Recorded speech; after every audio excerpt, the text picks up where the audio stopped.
नमस्कार दोस्तों, Indian geography की श्रृंखला को आगे बढ़ाएंगे। आज के इस वीडियो में हम बात करने वाले हैं भारत का भूगर्भिक संरचना। भारत की भूगर्भिक संरचना में हम देखेंगे कि आखिर भारत की भूगर्भिक संरचना का निर्माण कैसे हुआ है, उनके बारे में देखेंगे। और ये वीडियो काफ़ी इंपॉर्टेंट है, इंडियन ज्योग्राफी की श्रृंखला में काफ़ी इंपॉर्टेंट वीडियो है। और जो भी ये सीरीज़ चलाई जा रही है, इससे पहले जो इंडियन ज्योग्राफी की सीरीज़ थी उसमें कुछ टॉपिक ऐसे थे जिनको मैंने नहीं कराया था, उनमें भी ये टॉपिक इंपॉर्टेंट है। आप लोग इसको अच्छे से करिएगा। आइए देखते हैं, आखिर देखते हैं भारत की भूगर्भिक संरचना कैसे भारत का निर्माण हुआ है, उसके बारे में हम देखेंगे।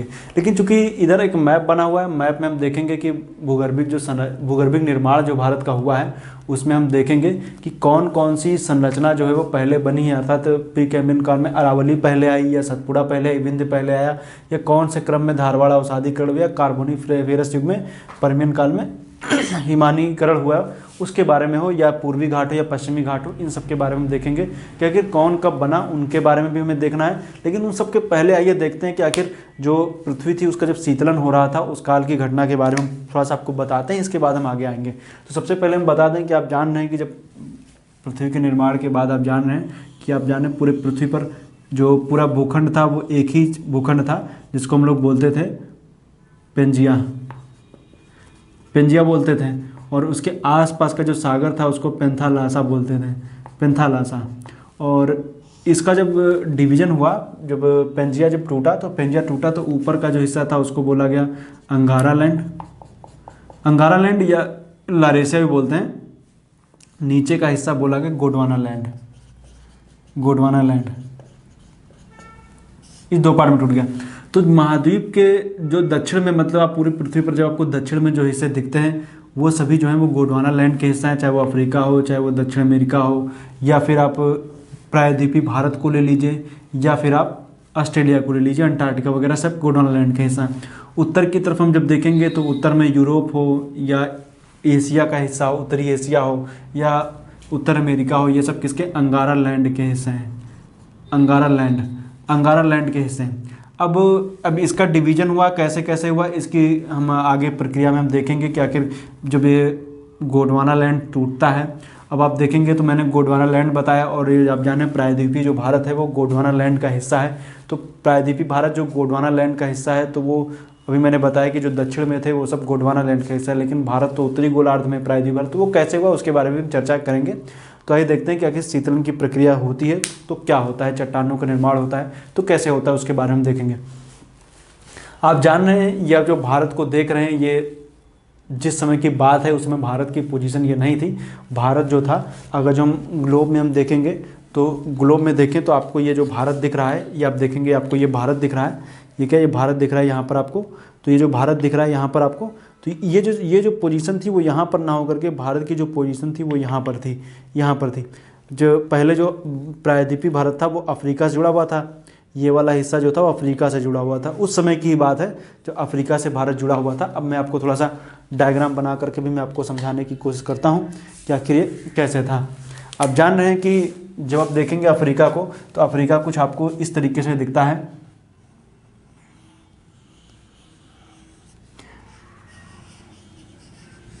अफ्रीका आपको कुछ इस तरीके से, लगभग कुछ इसी तरीके से आपको अफ्रीका दिखेगा। अफ्रीका, और अफ्रीका से ही जुड़ा हुआ हिस्सा था कुछ इस तरीके से, यहाँ पर भारत इससे जुड़ा हुआ था। अब ये इस टाइम इसमें जुड़ा हुआ था। और जो मेडागास्कर का एरिया था वो यहाँ पर आप ले लीजिएगा, मेडागास्कर वगैरह भी इसी के पास में ही थे। इसी के यहाँ हिस्से टूटेगा तो आगे मेडागास्कर अलग हो जाएगा। तो अभी हम इसको एक साथ ही लेते हैं, यहाँ पर जुड़ा हुआ था, इस समय की बात है। अब इस समय पे देखेंगे तो विषुवत रेखा जो है वो यहाँ से कुछ इस तरीके से जा रही है, विषुवत रेखा। तो भारत जो था पूरी तरीके से वो दक्षिणी गोलार्ध में हुआ करता था। प्रायद्वीपीय भारत की बात हो रही है, उत्तरी भारत की नहीं हो रही। प्रायद्वीपीय भारत का सेंस यहाँ पर विंध्याचल पर्वत श्रेणी के दक्षिण का हिस्सा आप ले लीजिएगा। आइए देखते हैं क्या हुआ। जब पृथ्वी के भूगर्भिक इतिहास में हम जब देखेंगे तो, या पृथ्वी ने इसको आप भारत का भूगर्भिक इतिहास लिखे तो आपको ज़्यादा अच्छा लगेगा। यहाँ पर हम लिख देते हैं भारत का भूगर्भिक इतिहास। तो जो पृथ्वी पर कहीं या भारत में आग्नेय चट्टानें, रूपांतरित चट्टानें, और एक तरीके से कह सकते हैं जो अवसादी चट्टानें हैं, वो जो जहाँ पर जिस अवस्था में पाई जा रही हैं वो सभी चट्टानें जो हैं वो एक तरीके से कहते हैं पृथ्वी के शीतलन के पश्चात में उन चट्टानों का निर्माण हुआ है। और वो जो चट्टानें हैं वो भारत के भूगर्भिक घटनाओं का परिणाम है। भारत के भूगर्भिक घटनाओं का परिणाम है। अर्थात जब पृथ्वी का निर्माण हुआ, पृथ्वी के निर्माण के बाद में जब शीतलन की अवस्था हुई, जब पृथ्वी शीतल हुई, तो उसमें बहुत सारी ऐसी घटनाएं हुई। घटनाओं के कारण क्या हुआ कि जो चट्टानें थी उनका निर्माण हुआ। उन चट्टानों में हम देखेंगे तो हमें आग्नेय दिखेगी, रूपांतरित दिखेगी और अवसादी चट्टानें, ये सब हमें दिखाई देती हैं। इन चट्टानों में जब हम बाद में देखेंगे तो सबसे पहले हम देखेंगे तो पूरी जो पृथ्वी मतलब भारत का जो भूगर्भिक निर्माण है उसको हम टोटल 8 क्रमों में पढ़ेंगे, टोटल 8 चरणों में देखेंगे। और 8 चरणों में हम आपको बताएंगे कि कौन कौन से चरण में कौन कौन सी घटना हुई है और किसका कैसे निर्माण हुआ है। अभी हम चूंकि यहाँ पर आपको बता दें, हम पर्वतों के निर्माण की बात नहीं करेंगे, पर्वतों के निर्माण की चर्चा आगे की जाएगी कि कौन सा पर्वत पहले आया कौन सा बाद आया। अभी हम घटनाओं की बात करेंगे कि आखिर जो भूगर्भिक निर्माण है वो कैसे कैसे हुआ। शुरुआत करेंगे प्री कैम्ब्रियन काल से। इस वीडियो को देखने से पहले आप जियोलॉजिकल टाइम स्केल की वीडियो आप चाहें तो देख सकते हैं, हम आपको डिस्क्रिप्शन बॉक्स में उसका लिंक दे देंगे, आप जा करके उसको देख सकते हैं। जियोलॉजिकल टाइम स्केल देख लेंगे तो आपको ये वीडियो समझने में और आसानी हो जाएगी। अब चूंकि हम बात कर रहे हैं प्री कैम्ब्रियन काल में, प्री कैम्ब्रियन काल का मतलब 600 मिलियन वर्ष पूर्व की बात हो रही है। और उसमें क्या हो रहा था, क्रस्ट में शीतलन हो रहा था। क्रस्ट मतलब कि जो पृथ्वी की ऊपरी सतह है उसमें शीतलन हो रहा था। शीतलन के पश्चात यहाँ पर आर्कियन निस ग्रेनाइट चट्टानें बनी और आर्कियन निस और ग्रेनाइट जैसी चट्टानें यहाँ पर बनती हैं। और उनसे क्या होता है, उन चट्टानों जो बन रही थी वो कहीं कहीं पर आग्नेय मतलब कि कुछ ऐसी घटनाएं हो रही थी जिनकी वजह से अरावली का निर्माण हुआ। मतलब कि प्री कैम्ब्रियन काल में जब शीतलन की प्रक्रिया चल रही थी तो शीतलन की प्रक्रिया से ये पूरा जो क्षेत्र था वो पूरा ठंडा हो रहा था। जो ठंडा हो रहा था तो उसी क्रम में हम देखेंगे तो प्री कैम्ब्रियन काल में कहीं कहीं पर तो कह सकते हैं आग्नेय घटनाएं मतलब ज्वालामुखी की क्रियाएं हो रही थी। और उन्हीं ज्वालामुखी की क्रियाओं के परिणाम स्वरूप हम देखेंगे तो अरावली का निर्माण यहाँ पर हमें देखने को मिलता है। अर्थात पूरे भारत की भौगोलिक संरचना में अरावली को हम देखेंगे तो सबसे पुरानी पर्वत श्रेणियों में से एक है, सबसे पुरानी अरावली है। इसके बाद हम देखेंगे दूसरे नंबर पर हम देखेंगे शीतलन के कारण प्रायद्वीपीय भारत में, मतलब जब शीतलन की अवस्था चल रही थी तो प्रायद्वीपीय भारत में अनाच्छादन की प्रक्रिया चल रही थी। अनाच्छादन का मतलब क्या होता है, अनाच्छादन का मतलब होता है अपक्षय और अपर्दन की प्रक्रिया चल रही थी।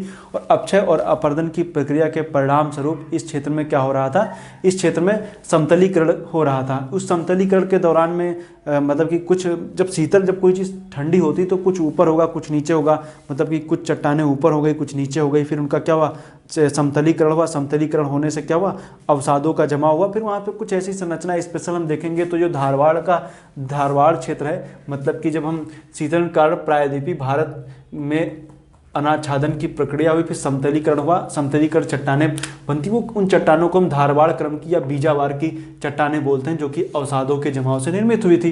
तो ये दूसरे नंबर पर देखेंगे, पहले नंबर पर प्री कैम्ब्रियन आता है, दूसरे नंबर पर जो हम देखेंगे अरावली, दूसरे नंबर पर धारवाड़ अवसादीकरण या इसको हम बीजावार क्षेत्र में इसको कह सकते हैं। तीसरे नंबर पर जब हम देखेंगे तो तीसरे नंबर पर जो आता है वो कैम्ब्रियन काल है। कैम्ब्रियन काल का मतलब इसमें जीव जंतु वगैरह सब आ चुके थे, वो प्री कैम्ब्रियन था, ये कैम्ब्रियन काल है। ड्यूरेशन देखेंगे तो 500 मिलियन वर्ष पहले की बात है। इसमें विंध्य भूसन्नति, अब चूंकि हम बात कर रहे थे अभी यहाँ से, तो ये वाला हिस्सा आप जान रहे हैं कि जैसे मान लीजिए अभी हम सिर्फ भारत को बनाए यहाँ से, तो ये वाला हिस्सा तो आप जान रहे हैं कि प्रायद्वीपीय भारत की जो ये सीमा है, ये जो सीमा है इसको हम लोग बोलते हैं ये विंध्याचल। और इस तरफ पूर्वी घाट आप जान ही रहे हैं, इस तरफ पश्चिमी घाट है। पूर्वी घाट इसको बोलते हैं कुडप्पा का क्षेत्र, कुडप्पा भी हम बात करेंगे। और ये विंध्य का क्षेत्र हो गया। विंध्य के क्षेत्र पे यहाँ पर एक भूसन्नति हुआ करती थी जिसको बोलते थे विंध्यन भूसन्नति, और इस तरफ जो थी वो कुडप्पा भूसन्नति थी। मतलब कि कुडप्पा के निक्षेप ये वाला एरिया हो गया और ये विंध्य का क्षेत्र हो गया। तो जब यहाँ पर भूसन्नति मैंने बताया था आपको, भूसन्नति के एक तरीके से कह सकते हैं दो भूखंडों के बीच का जो एरिया होता है उसको हम भूसन्नति कहते हैं। और वो तलहटी में उसमें अवसादों का धीरे धीरे जमाव होता रहता है, और जब वो दो प्लेटें पास में आ रही होती हैं उसके अवसाद ऊपर उठने से क्या होता है बलित पर्वत वगैरह यहाँ पर बनते हैं। तो यहाँ पर क्या थे, अवसाद वगैरह भी यहाँ पर विंध्य के क्षेत्र में हो या फिर कुडप्पा के क्षेत्र में। मतलब कि इससे ये पता चलता है कि जो ये पूर्वी घाट का एरिया कुडप्पा निक्षेप है, इसको कलकेरियस मतलब यहाँ कैल्शियम के निक्षेप यहाँ पर, और यहाँ पर चूने के यहाँ पर भी अवसाद यहाँ पर विंध्य क्षेत्र में पाए जाते हैं। क्योंकि ये जो थी ये बाउंड्री लाइन थी, यहाँ पर एक भूसन्नति थी और एक भूसन्नति यहाँ पर भी थी। उसकी वजह से ये वाले क्षेत्र में देखेंगे तो अर्थात कैम्ब्रियन काल में विंध्य भूसन्नति और पूर्वी घाट में कैल्शियम प्रधान चट्टानों का निर्माण हमें देखने को मिलता है।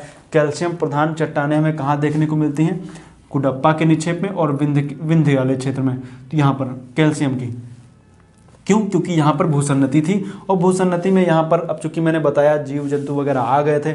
जीव जंतु वगैरह जब आ जाते हैं तो जीव जंतुओं के अवसादों के निक्षेप से आप जान रहे हैं कि वहाँ पर मतलब कि एक तरीके से कैसे कैल्शियम प्रधान चट्टानें, मूंगे वगैरह आप जान रहे होंगे, उनसे मिलती हैं। तो यहाँ पर क्या है, कैल्शियम के प्रधान की जो चट्टानें वहाँ पर इस क्षेत्र में, और कुडप्पा के जो निक्षेप इस क्षेत्र में हमें देखने को मिलते हैं। अभी हम बात करें पश्चिमी घाट की भी मैंने बात नहीं की है, अभी सिर्फ हम पूर्वी घाट की बात कर रहे हैं। अर्थात जो बनने के क्रम में देखेंगे तो पहले में अरावली, दूसरे में धारवाड़ का अवसादीकरण, तीसरे में विंध्य अवसाद, और साथ में कुडप्पा निक्षेप, दोनों साथ साथ के विंध्य अवसाद और कुडप्पा और सतपुड़ा इसके बाद के, उसकी हम बात चर्चा आगे करेंगे चूँकि हम पर्वतों की बात नहीं कर रहे हैं। तो विंध्य के अवसाद हो गए। फिर इसके बाद में चौथे नंबर पर हम देखेंगे तो जो पर्मो कार्बोनिफेरस युग में, पर्मो कार्बोनिफेरस में युग में, अभी देखिए भारत जो है वो दक्षिण में ही है, दक्षिण में मतलब कि जो अफ्रीका से जुड़ा ही है, अफ्रीका से भी अलग नहीं हुआ है। मतलब पर्मो कार्बोनिफेरस हिमानीकरण 270 मिलियन वर्ष पूर्व हिमानी जली निक्षेप से, हिमानी जली निक्षेप से, क्योंकि आप जान रहे हैं कि इस टाइम में जो एक हिमानीकरण मतलब कि हिमयुग की बात हो रही है, हिमयुग आया, उसकी जो दक्षिण की तरफ से वो फैल रहा था और भारत में उसका असर देखने को मिला। और इस क्षेत्र में क्या था, भारत में जब असर देखने को, क्योंकि आप जान रहे हैं कि जो भारत था, अभी मैंने बताया है कि जो विषुवत रेखा थी, तो विषुवत रेखा थी, अब चूंकि क्या था, पूरी पृथ्वी थी, पृथ्वी में आप देखेंगे तो दक्षिण की तरफ से और उत्तर की तरफ से ही हिमयुग की शुरुआत होती है, उत्तर की तरफ से, दक्षिण की तरफ से। तो दक्षिण की तरफ से जो हिमयुग था उसका असर में भारत के क्षेत्र में देखने को मिलता है। क्योंकि अब पहले अगर जो आज की कंडीशन में देखेंगे, जिसमें वर्तमान में जो भारत है, अब हम आपको फिर ग्लोब में ही बताएंगे, जो आप आज के समय की भारत की बात करेंगे तो आज के समय में भारत तो काफ़ी ऊपर है, यहाँ पर आप देख रहे हैं तो काफ़ी ऊपर है, लेकिन पहले जो भारत था वो यहाँ पर था। तो दक्षिण के जो हिमानीकरण हो रहा था, जो हिमयुग आ रहा था, उसका असर हमें यहाँ पर देखने को मिलता है। उसकी वजह से काफ़ी चट्टानों का निर्माण वगैरह हुआ। हिमयुग के दौर में हम देखेंगे तो बहुत सारे अवसादों के से क्या हुआ, वहाँ पर चट्टानों का निर्माण हुआ। तो जो पर्मो कार्बोनिफेरस हिमानीकरण 270 मिलियन वर्ष पूर्व हुआ, उसमें हिमानी जलीय निक्षेप से गोंडवाना शैल तंत्र का निर्माण हमें देखने को मिलता है। तो कार्बोनिफेरस युग में यहाँ पर आप देखेंगे तो कार्बोनिफेरस में गोंडवाना शैल तंत्र का निर्माण हमें यहाँ पर देखने को मिलता है। गोंडवाना लैंड मत याद रखिएगा, गोंडवाना शैल क्रम है, यहाँ पर अब शैल क्रम, गोंडवाना गोंड जनजाति के नाम पर नाम रखा गया गोंडवाना, तो याद रखिएगा गोंडवाना शैल क्रम का यहाँ पर निर्माण हुआ। शैल तंत्र का यहाँ पर निर्माण होता है कहाँ पर, इस क्षेत्र में, खास करके जो ये वाला हिस्सा यहाँ पर हमें देखने को मिलता है, इस वाले क्षेत्र में निर्माण हुआ।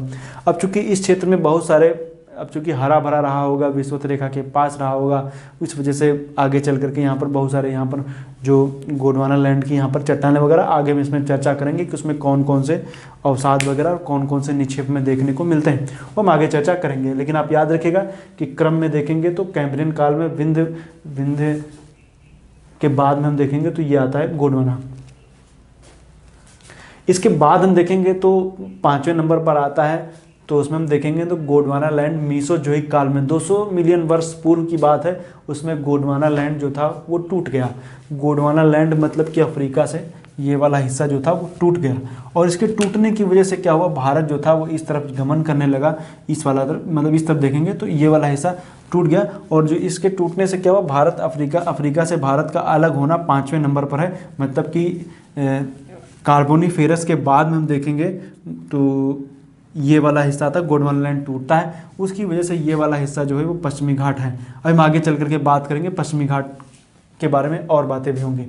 तो ये याद रखिएगा, गोंडवाना लैंड मीसोजोइक काल में 200 मिलियन वर्ष जो पूर्व जो था वो गोंडवाना लैंड जो था वो टूट गया। किससे, अफ्रीका से टूट करके वो अलग हो गया, और अफ्रीका से टूट करके किस तरफ गमन किया, उत्तर पूर्व की तरफ वो गमन करना शुरू किया।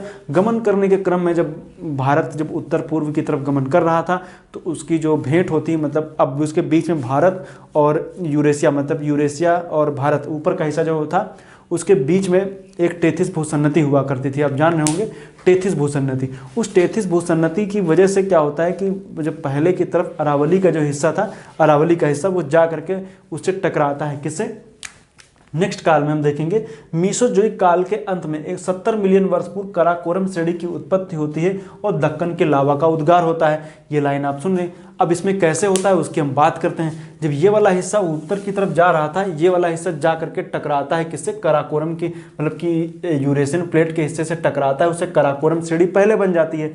कराकोरम श्रेणी पहले बनती है। अब कराकोरम श्रेणी पहले तो बन गई क्योंकि अरावली का हिस्सा जा करके उससे टकराया।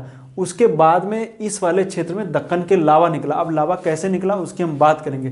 चूंकि जो भारत जो था वो, अब जैसे मान लीजिए आप किसी बाइक से जाते हैं, अब चूंकि भारत जो गमन कर रहा था उसकी एक अपनी रफ्तार रहेगी जिस रफ्तार से जा रहा होगा, लेकिन जब ये हिस्सा जा करके यूरेशियन प्लेट से टकराता है, उस टकराने के क्रम में क्या होता है कि ये वाला हिस्सा पीछे हल्का सा ऊपर उठ जाता है। कौन सा हिस्सा, ये वाला हिस्सा, क्योंकि इस तरीके से चल रहा है ना, इस वाला हिस्सा जब ये वाला हिस्सा जब ऊपर से टकराएगा तो ये वाला हिस्सा थोड़ा ऊपर उठ जाएगा। उसके ऊपर तो उठ गया, और यहाँ पर आप जान रहे हैं कि पहले से ही विंध्य के अवसाद वगैरह यहाँ पर जो थे, एक तरीके से कह सकते हैं नर्मदा हो गई, ताप्ती जैसी नदियाँ यहाँ पर हल्का सा पहले ही यहाँ पे भ्रंश जैसी स्थिति बनी हुई थी। उसकी वजह से क्या हुआ, ये वाला हिस्सा तो ऊपर उठ गया। ऊपर उठने की वजह से नीचे की तरफ लावा का गमन, नीचे मतलब भारत के नीचे लावा का गमन हुआ, जगह मिली, तोड़ता हुआ आ गया। यहाँ पर क्या हुआ, विंध्य के मतलब कि यहाँ पर हम देखेंगे दक्कन के लावा का यहाँ पर अवसाद हमें देखने को मिला, जो पूरे दक्षिण क्षेत्र में हमें देखने को मिलता है कि वो फैल गए। किस काल में, मीसोजोइक काल में। आपको मैं फिर बता दे रहा हूँ कैसे हुआ। भारत जो था वो टकराया किससे, यूरेशियन प्लेट से। पहले टकराने के क्रम में क्या बना, कराकोरम श्रेणी बनी। मीसोजोइक काल में कराकोरम श्रेणी बनी। उस कराकोरम श्रेणी के बनने की वजह से क्या हुआ, ये वाला हिस्सा तो इधर चला गया, ऊपर उठ गया। ये वाला हिस्सा मतलब कि जब कोई चीज़ आप बाइक से जाते हैं टकरा जाती है, मान लीजिए बाइक में ब्रेक लगाते हैं तो पीछे का हिस्सा उठ जाता है ना, वैसे ही ये वाला, ये मान लीजिए मेरा हाथ क्या है, यूरेशियाई प्लेट है, ये क्या है, ये भारतीय प्लेट है, भारत है। ये वाला हिस्सा गया, इससे गया, ये वाला हिस्सा क्या टकराया, और टकराने के बाद ये वाला हिस्सा ऊपर उठ गया।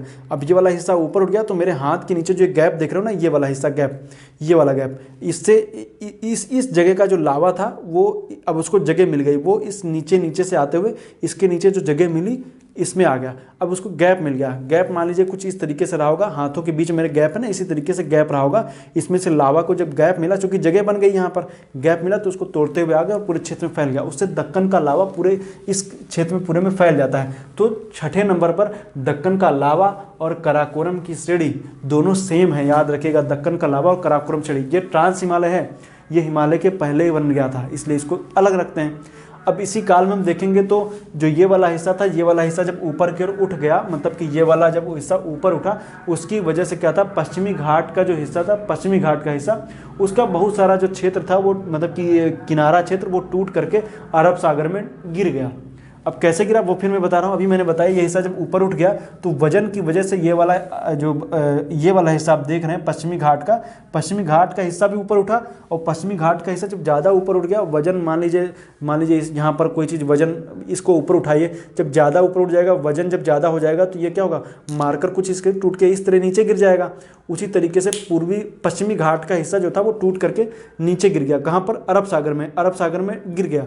अरब सागर में गिरने की वजह से पूर्वी मतलब पश्चिमी तटीय मैदान का निर्माण हुआ, और उस तटीय मैदान की वजह से भी आप ऊपर के उठे हिस्से को आप देख रहे हैं जो अफ्रीका से अलग होकर के आया था, उसको भ्रंश कगार बोला गया, क्योंकि भ्रंश मतलब टूटा हुआ हिस्सा था, और वो उसका कुछ हिस्सा नीचे गिर के क्या बन जाता है, पश्चिमी तटीय मैदान बन जाता है, और वो एक भ्रंश कगार, उसको पर्वत ना बता करके भ्रंश कगार, क्योंकि टूटा हुआ हिस्सा भ्रंश कगार बोलते हैं, तो वो भी बन गया। इसके बाद की स्थिति आती है, इसके बाद हम देखेंगे चूंकि हिमालय का निर्माण इसके बाद होता है, 7वें नंबर पर फिर हिमालय का निर्माण होगा। हिमालय के निर्माण में हम देखेंगे तो उसमें 3 चरण हैं। एक है ईओसीन में अब दक्कन के लावा की स्थिति तो मैंने बता दी। इसके बाद में जो काल आएगा वो होगा ईओसीन 35 से 40 मिलियन वर्ष पूर्व, इसमें वृहद हिमालय का निर्माण हुआ। इसमें भी आप जान रहे हैं कि जो 33 भूसन्नति थी उसमें छोटी छोटी कई भूसन्नति थी। मैं जब कोबर का सिद्धांत बता रहा था उसमें मैंने इसके बारे में चर्चा की थी। कोबर का जो भूसन्नति सिद्धांत था उसमें मैंने बताया था कि इस एक भूसन्नति के अंदर भी छोटी छोटी कई भूसन्नतियाँ हो सकती हैं। आप इसको समझ रहे होंगे। जैसे मान लीजिए मैं आपको बताऊं कि आपको, जैसे एग्जाम्पल के तौर पर मैं आपको बताता हूं, जैसे आप मान लीजिए कि ये है, ये इस तरीके से, ये कोई मान लेते हैं कि एक तरीके से ये क्या है, ये कोई प्लेट है। मतलब ये मेरा हाथ एक प्लेट है, एक ये प्लेट है, उसके बीच में क्या भूसन्नति है। जब दबाव पड़ता है तो भूसन्नति में अवसाद जो होते हैं वो ऊपर की तरफ उठ जाते हैं, इस तरीके से उठ जाते हैं। लेकिन अवसादों में भी छोटे छोटे और अवसाद इस तरीके से और उनमें फोल्ड हो जाता है। कॉपी तो मेरी मुड़ नहीं रही, लेकिन इस तरीके से और ऊपर की तरफ ये मुड़ जाते हैं, और उनके मुड़ने की वजह से उसमें छोटी छोटी और भूसन्नतियाँ हो जाती हैं, और उन भूसन्नतियों से पर्वतों की अलग अलग श्रेणियाँ बन करके निकल के बाहर आती हैं। उसी क्रम में देखेंगे तो हिमालय में भी बहुत सारी श्रेणियाँ जो हमें देखने को मिलती हैं वो अलग अलग भूसन्नतियों से बनी हुई हैं, जिसमें से इयोसीन काल में बृहद हिमालय जो इयोजियोसिंक्लाइन से, और मायोसीन जो थी वो 14 मिलियन वर्ष पूर्व मध्य हिमालय में मायोजियोसिंक्लाइन से बनी है। सिंक्लाइन, जियोसिंक्लाइन मतलब भूसन्नति। प्लायोसीन 775 मतलब 750 मतलब कि 750 मतलब 7,50,000 वर्ष पूर्व शिवालिक बनती है, तो प्लायोजियोसिंक्लाइन, तो इसको याद रखेगा। इसमें भी हम देखेंगे तो ये तो अब हिमालय की श्रेणियों को तो आप याद रख लिए। इसके बाद में 7वें नंबर पर आता है हिमालयी अवसादी चट्टानों का निर्माण। हिमालय तो बन गया, इसके बाद हिमालय में अवसादी चट्टान, मतलब कि जब हिमालय बना तो उसमें अनाच्छादन की प्रक्रिया शुरू हुई। अनाच्छादन की प्रक्रिया मतलब कि नदियों के द्वारा और ग्लेशियर के द्वारा बहुत से अनाच्छादन की प्रक्रिया हुई, मतलब कि उसमें अवसाद जो थे जमने लगे और अलग हुए, मतलब कि अवसाद एक तरीके से अवसादों का भी निर्माण हुआ, अपक्षय हुआ, अपर्दन भी हुआ, अलग अलग डिपॉजिट हुए। उसकी वजह से क्या हुआ कि हिमालय में बहुत सारे हिमालय अवसादी चट्टानों का निर्माण हुआ, मतलब अनाच्छादन प्रक्रम शुरू हुआ, उससे ये चट्टानों का निर्माण हुआ हिमालय में। हिमालय बन गया, लेकिन जब हिमालय कोई आकृति बनती है तो डेविस का नियम भी तो काम करता है ना। उसमें क्या होता है, डेविस और पेंग का नियम लगा लीजिएगा, उसमें अनाच्छादन की प्रक्रिया भी शुरू होती है, तो उसकी वजह से क्या हिमालय में अवसादी चट्टानों का निर्माण हुआ। इसके बाद में 7वें नंबर के बाद हम आएंगे हिमालय का निर्माण, यहाँ पर लिखा हुआ है, आप इसको यहाँ पर आगे आप समझ सकते हैं कि हिमालय में चट्टानों का भी निर्माण हुआ। 8वें नंबर पर आता है जलोढ़ का निर्माण, मतलब कि जो जलोढ़ का निर्माण, जलोढ़ का मैदान जो था प्लेस्टोसीन से लेकर होलोसीन युग तक आप देखेंगे तो इसमें मैदानों का निर्माण हुआ। इसमें गंगा का मैदान मैंने लिखा हुआ है, लेकिन ऐसा नहीं कि जलोढ़ का मैदान सिर्फ गंगा का ही मैदान है। गंगा का मैदान ले लीजिए आप, या फिर आप सिंधु नदी का मैदान ले लीजिए, या फिर दक्षिण भारत की नदियों के बीच में अभी भी उसमें नदियों में क्या होता है कि जो जलोढ़ होते हैं, मतलब कि मिट्टी जो होती है वो आती रहती है, उसमें अपक्षय अपर्दन की प्रक्रिया वगैरह सब कुछ चल रहा है, तो उसमें मैदानों का निर्माण होता रहा है, तो आप उसको ले सकते हैं। लेकिन एग्जाम्पल के तौर पर यहाँ पर मैंने गंगा का मैदान लिख दिया है। अब इसको जब आप मतलब कि अगर जब आप इसको क्रम में देखेंगे तो पहले क्रम में आप इसको याद, क्रम मैंने इसलिए लिखा है क्योंकि आप इसको याद रखेंगे तो आपको अच्छा लगेगा, आप अच्छे से इसको पढ़ भी लेंगे। तो पहले कौन बना, पहले अरावली, दूसरे पर कौन बना, दूसरे पर धारवाड़ क्षेत्र में अवसादीकरण हुआ, तीसरे पे विंध्य और कुडप्पा, चौथे पर कार्बोनिफेरस हिमानीकरण में इसमें क्या हुआ, गोंडवाना क्रम की चट्टानें इसमें आई। 5वें नंबर पर अफ्रीका भारत से अलग हुआ। 6ठे नंबर पर कराकोरम और कराकोरम के साथ में दक्कन लावा। 7वें नंबर पर हिमालय का निर्माण। 8वें नंबर पर जलोढ़ मैदान। ये सारे हैं 8 पॉइंटों में। अगर जो आपसे पूछा जाए पृथ्वी भारत का भूगर्भिक निर्माण, तो आप इन्हीं 6 टॉपिक में आप पूरा कवर हो जाएगा, इससे बाहर कुछ है नहीं। तो अब देख लीजिए हिमालय को भी निर्माण मैंने कर ही दिया। कहाँ से मैंने शुरुआत की थी, शुरुआत किया था पृथ्वी में शीतलन हो रहा था, चट्टानें बन रही थी, अरावली निर्माण हो रहा था। अरावली से लेकर के जब हम आ गए जलोढ़ का मैदान गंगा का बन गया तो बचा क्या। तो जो कुछ था मैंने बता दिया, आप लोग इसको नोट कर लीजिएगा। नोट कर लेंगे तो आपको अच्छा लगेगा, और चीज़ों को मैप में नोट करेंगे तो आसान रहेगा, लिखेंगे तो याद नहीं होगा। लोकेशन भी आपसे हो सकता पूछ ली जाए, तो आप उसको जब मैप बनाएंगे तो अच्छे से लिख भी लेंगे। तो ये नोट भी कर लीजिए, इसको मैप बनाइए और साथ में ये इधर का डाटा नोट कर लीजिए। डाटा नोट कर लेंगे तो आसानी रहेगी समझने में। तो आज के लिए इतना ही। वीडियो देखने के लिए आपका बहुत बहुत धन्यवाद।